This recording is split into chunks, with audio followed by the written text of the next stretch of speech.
What if I told you anger isn't trying to destroy anything, it's trying to restore something? Sounds wrong, right? We've been taught the opposite. Anger is something to suppress, something to fear, something that makes you a bad person. And sure, we don't want to react out of anger because sometimes it hurts people or brings out our worst. But what if we look at it differently? Anger restores boundaries, respect, dignity, values.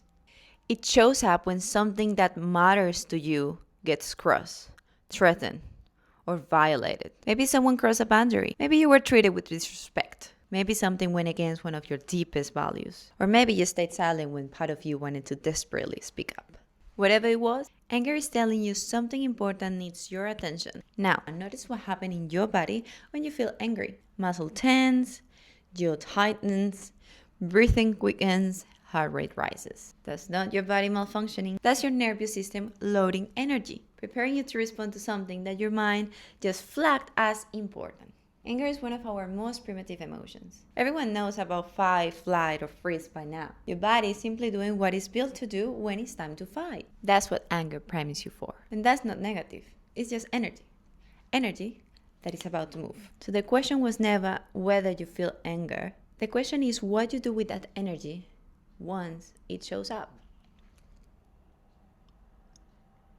Alright, so just to set an example, here is a scene from The Perks of Being a Wallflower that perfectly shows anger playing its role. Quick spoiler warning, if you haven't seen the movie, you might want to skip this part. This is Patrick. He's usually pretty laid back and lets people make fun of him without reacting. Alright, so if you watch, as you'll see, he doesn't go after the guy who made the comment. Instead, he confronts this guy. You gonna do anything? What are you talking about? Talking about your pet ape And just what tripped we me. don't know at first is, well, obviously, if you already watched the movie, you know what happened there. But for the one who doesn't, that's Patrick's boyfriend. Can you say something? Why would I? You know why. Alright, so from Patrick's perspective, we got it very clear. Well, Brad is the captain of the football team, and those dudes at the table are his friends. And you can probably understand why he's terrifying of anyone finding out that he's gay. The question is simple. What's more important, your reputation or your boyfriend? Do your I friends don't know know? what kind of sick shit you're trying to pull, but you better walk away right now. Nothing. Brad chooses his reputation. Fine. Say hi to your dad for me. Whatever, faggot. That's the boundary. You cross it. What did you just call me? I just called you a faggot. Here's something I've noticed.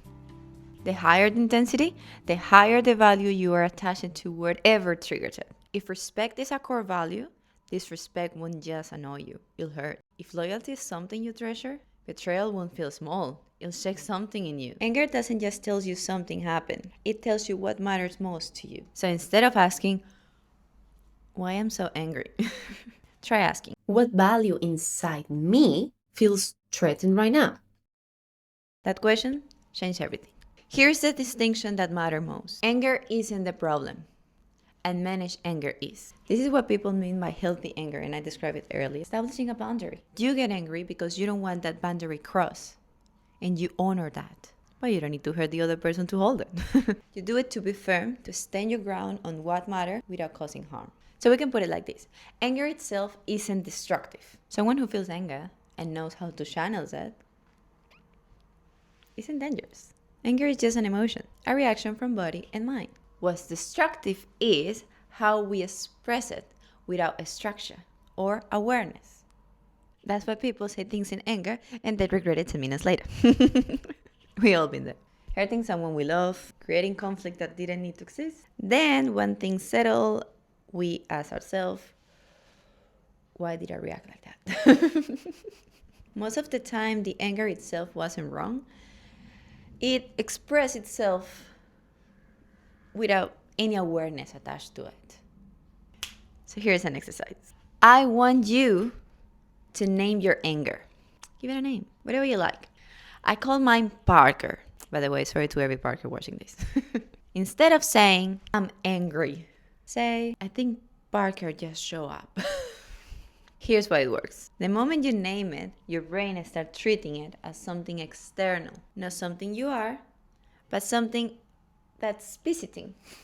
Immediately something shifts. There is a distance between you and the emotion. So whenever you feel that pull to argue, to fight, to push back because something makes you uncomfortable, recognize what's actually happening. You're not accepting it. Because yes, you can feel the anger, but who's feeling it? You or the other person? Instead of becoming the anger, you begin relating to it. Someone else's words or actions might trigger your anger, but only you can discover why. Only you know which belief was challenged. Only you know which expectations wasn't met. Only you know which boundaries feels like it has been crossed. And accepting that doesn't mean agreeing with what happened. It simply means accepting that your reactions belong to you. Because you can accept reality without approving of it. What you cannot do is control other people's behaviors or their opinions or the choices they make. Those were never yours to control. The only thing that is ever truly yours is your response. And anger is one of the greatest emotions for learning that. Yep, the anger is real. Something that matters to you has been touched. That part deserves your attention. What happens next? That's still your choice. Because think about it. If someone is trying to provoke you and you immediately handing them your anger, they have already achieved exactly what they wanted. They pull you into their reactions instead of allowing you to choose your own. And the truth is, not everybody's looking for understanding. Some people simply want to fight. Some people aren't ready to question themselves. And that's okay. The journey belongs to them. Instead of becoming the anger, start observing it. And then ask yourself, in this case, remember Parker, what is Parker trying to protect? Which boundary feels crossed? How can I express this clearly without becoming the very thing I'm trying to protect myself from? Awareness creates choice. And here, firm doesn't mean aggressive. Healthy anger was never about hurting people. It's about expressing yourself honestly, clearly, and respectfully. It's being able to say, this isn't okay for me without needing to humiliate the other person. Long story short, is protecting your dignity without taking away theirs. That's emotional maturity. There is a passage from this book, The Myth of Normal. I shared with you on another video before, a while ago.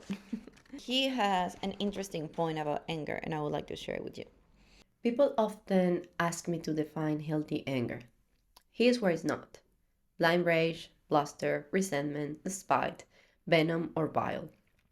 All of these stem from an unhealthy buildup of unexpressed or unintegrated emotions that need to be experienced and understood rather than act out.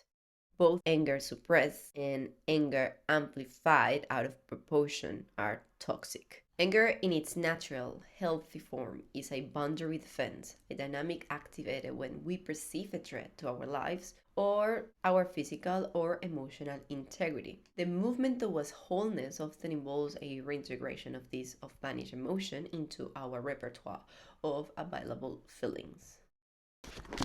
Anger wasn't asking me to become aggressive. It was asking me to become honest. Not to attack someone else, but to protect something important within myself.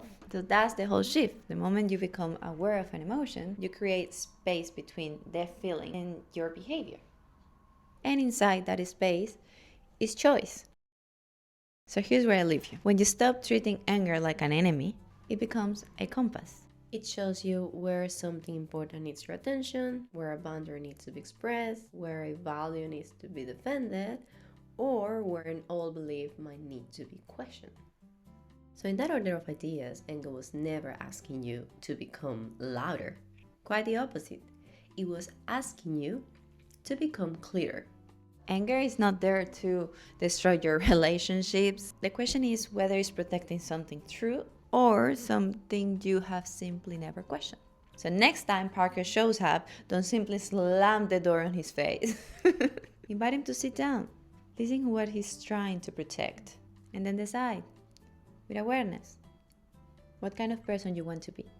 Once you learn to listen your anger instead of fighting it, it becomes a teacher instead of an enemy. That's emotional maturity. Not the absence of anger, but the presence of awareness. I'll see you in the next video.